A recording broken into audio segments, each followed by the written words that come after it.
Hola, te doy la bienvenida a otro video más del curso de Terraform. Este es el segundo video del curso. Si quieres ver el primero, te voy a dejar el link aquí arriba y también en la descripción. ¿Ok? Y para este momento quiero que te imagines que queremos montar la infraestructura que tienes al frente.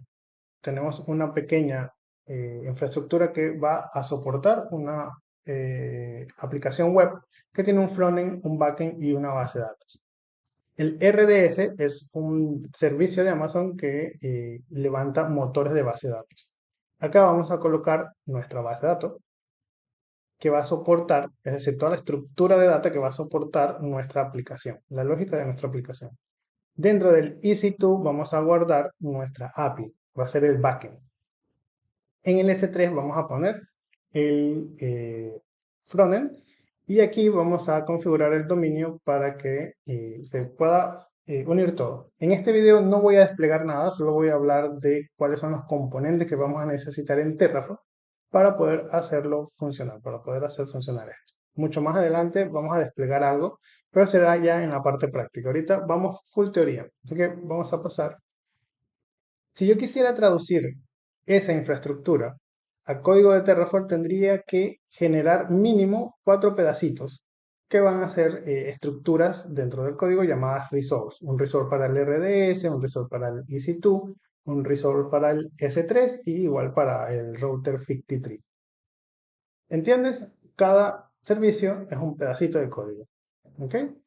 Este pedacito de código, que ahora está resumido solo por el nombre del servicio, y necesita datos extra para poder ser configurados, para que Terraform entienda qué va a hacer.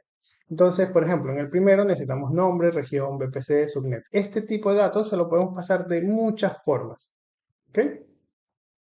En este video voy a solo hablar de las variables. ¿Ok? Más adelante te muestro otras formas, pero te las voy a nombrar de una vez. Tenemos que a los recursos le podemos pasar datos escritos directamente en las propiedades del recurso. Se lo podemos pasar como variable, se lo podemos pasar con algo llamado data. También podemos usar outputs de otros recursos, es decir, las salidas de otros recursos dentro de nuestros archivos. Más adelante, ahorita no nos complicamos, solo te lo quería nombrar. Pero para esta pantalla lo que quiero que entiendas es que cada recurso necesita propiedades, ¿ok? Datos extras para poder ser configurados dentro de tu plataforma. Entonces, para el RDS necesitaríamos nombre, región, VPC, subnet. Para el EC2, algo más o menos similar.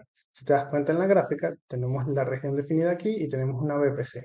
Y esta cosa que ves aquí oscura significa que tenemos el RDS y el EC2 en la misma VPC, en la misma subnet. ¿Entiendes? Esto es un ejemplo.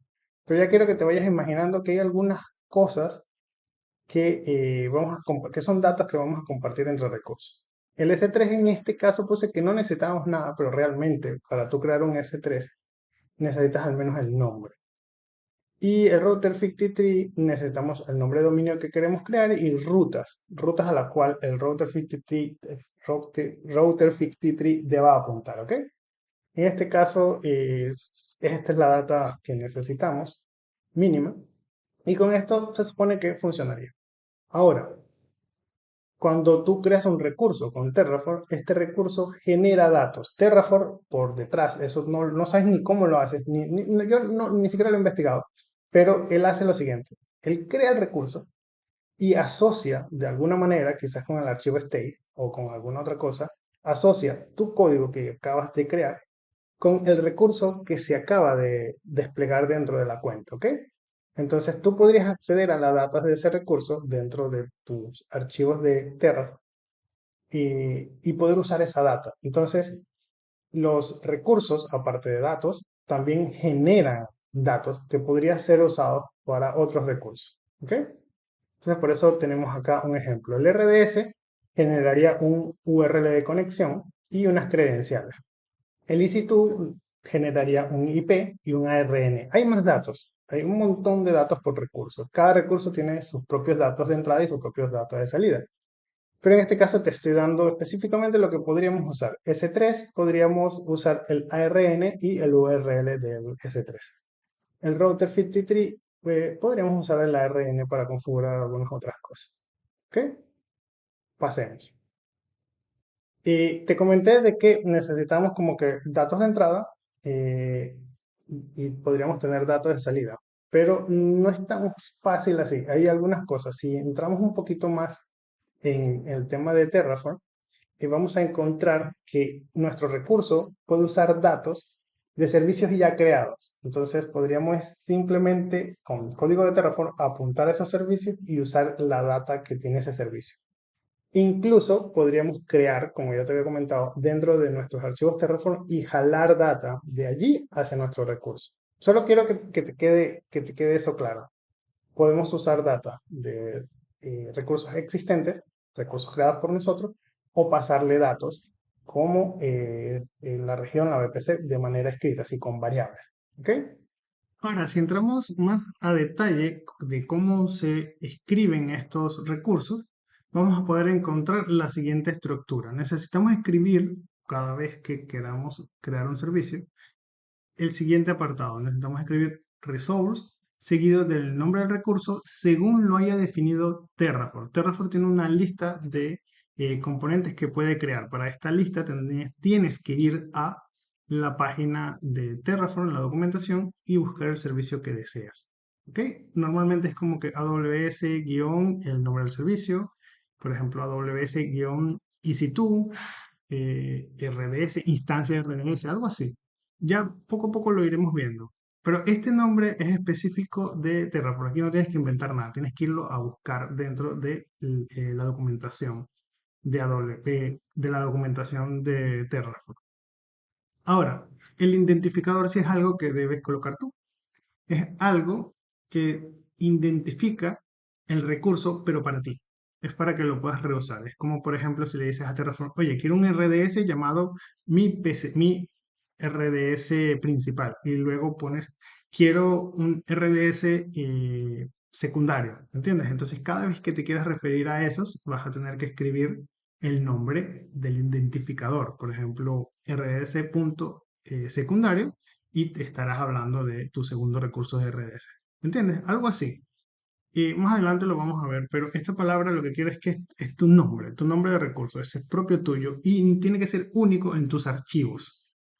Esa parte es importante también. Cada recurso va a estar lleno de propiedades. Estas propiedades es como una especie de propiedad valor. La propiedad está definida en la documentación y va asociado a cada uno de los recursos.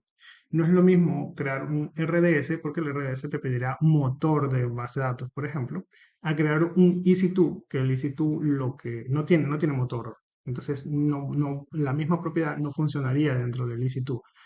El EC2 tiene otros nombres como, por ejemplo, AMI o tags, cosas así. Obviamente, entre recursos van a haber propiedades que se repitan, pero a veces tienen hasta similares funciones, ¿no? No es lo mismo. Dentro de las propiedades, tú puedes poner n propiedades como el recurso lo permita. Siempre te tienes que guiar de la documentación y hay algunas propiedades que tienen otra estructura, como por ejemplo esta que te coloco acá, que es una propiedad que es seguida de un igual y una llave, y dentro tiene un conjunto de propiedades adicionales. Esto viene siendo como que si esa propiedad fuese un objeto en programación. ¿Ok? También puedes poner arreglos que hay que cambiar la llave por un corchete y ya estaría. Y las propiedades se separarían por comas. Pasemos ahora a ver cómo se vería la estructura ya en código. ¿Ok? Aquí te tengo un ejemplo. Date cuenta que sigue lo mismo que te acabo de escribir acá. Cada una de estas que dice propiedad valor son estas, AMI y la propiedad. En la parte de arriba tenemos la palabra resource seguida del nombre del servicio dentro de Amazon y tenemos el nombre que le dimos, que aquí es ejemplo. Esto vendría siendo mi instancia ejemplo. ¿Ok? Que tiene una propiedad AMI de este tipo, tiene una instancia type de este tamaño y tiene un tag de name llamado mi first EC2 using Terraform. ¿Ok? ¿Esto qué va a generar? Va a generar una instancia pequeñita con un sistema operativo predefinido dentro de esta AMI y va a tener este nombre. Eso es todo. ¿Qué pasa con las otras propiedades como la VPC y algunas otras cosas más? Es posible en algunos recursos que tomen propiedades por defecto, ¿ok? Por ejemplo, cuando tú estás dentro de Amazon, lo primero que se crea cuando entras a una región es una VPC y es una VPC con varias subnets que son públicas. Entonces, a veces tú puedes crear recursos de manera automática y van a caer allí, incluso usando la consola. Porque aparte, cuando tú entras a la consola vas a ver un montón de opciones. A veces hay apartados que están ocultos, pero obviamente tú puedes entrar dándole clic, pero allí ya se han autoseleccionado algunas propiedades. En Terraform pasan cosas así, pero va a depender de cada uno de los recursos. Y hay que revisar, hay que checar. A veces hay que lanzar varias veces las cosas como para saber cuál es el comportamiento. Ok, hay otra propiedad, otro objeto dentro de Terraform que es muy valioso, a explicarlo justo ahora, que son el tema de las variables. Las variables son simplemente datos que vas a poder reusar en todos los archivos de Terraform, los cuales tengas dentro de un mismo ámbito, dentro de una misma carpeta. ¿Ok? Estas variables tienen una estructura muy similar a los objetos de recursos, pero lo que cambia es que sus propiedades son siempre las mismas. Tienes descripción, algo que es por default, y tienes el tipo y otras más, ¿ok? Ahorita no quiero entrar en detalle en eso, pero son iguales. La estructura cambia un poquito, tienes que escribir variable, seguido del identificador, que este viene siendo el nombre con la cual te vas a referir a la variable. Este nombre tiene que ser descriptivo, pero para ti, tienes que informarte a ti qué estás guardando dentro de eso. Funciona como una variable de programación cualquiera. Es más, el tipo de dato son unos tipos muy similares a lo que conseguirías en cualquier otro lenguaje, que es string, los arreglos se llaman listas y hay uno que otro más. También puedes crear objetos que tienen variables adicionales adentro, muy similar a esto que ves acá. ¿Ok? Este es un ejemplo muy básico que solo tiene la descripción y tiene un default. La descripción funciona mucho porque hay IDs de donde programas que al pasar el mouse dentro de por encima de la variable, él te muestra la descripción de esa variable. Así que no tienes que ir al archivo o no tienes que medio entender qué está pasando con esa variable si no le pusiste un nombre realmente informativo. Puedes ver qué hace con la descripción. Obviamente esa descripción la pones tú, si la escribes mal o no dice nada la descripción, no te va a decir nada la variable. Eso ya es cuestión de práctica y te vas a dar cuenta más o menos cuáles son la cantidad de info que debes poner dentro de cada descripción de variable. Ahora vamos a hablar de los outputs. Este va a ser el objeto final que te voy a hablar por esta clase. Y el output es simplemente la salida que tú deseas que se muestre, ¿ok? Este output es para que al final de todo el proceso se genere una información extra que vas a usar para cualquier otra cosa. Esto, cuando tú lances los comandos, al final te va a mostrar una pantalla en donde salen todos tus outputs. La definición de un output es muy similar a todo lo que venimos hablando, es simplemente una estructura en donde colocas output, el nombre del identificador y la palabra value seguida de un guión, seguida de un igual, perdón, y el nombre eh, o el dato de salida. Aquí el nombre de una variable, por ejemplo, pero también podrías poner la propiedad de algún objeto o alguna otra cosa. Ya veremos poco a poco ese output. El output es importante, lo puedes reusar. A veces cuando ya estamos a un nivel muy avanzado y necesitamos que nuestra infra mezcle terraforms, el output es súper importante porque con el output vas a poder tocar cosas que otro despliegue de Terraform haya desplegado, haya creado. Es bastante complejo el output cuando llegamos a esos casos.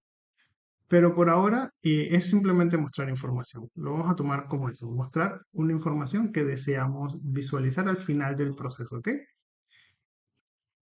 Y bueno, hasta aquí vamos a dejar el video por esta vez. En la siguiente clase vamos a estar hablando de cómo configurar nuestro entorno local para poder crear cosas dentro de una plataforma cloud, de AWS especialmente.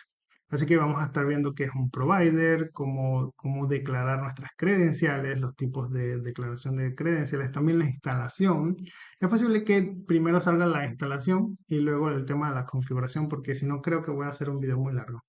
Pero sí, los siguientes videos vamos a hablar de eso. Así que nos vemos. Cualquier cosa avísame en los comentarios. Y nada, hasta luego.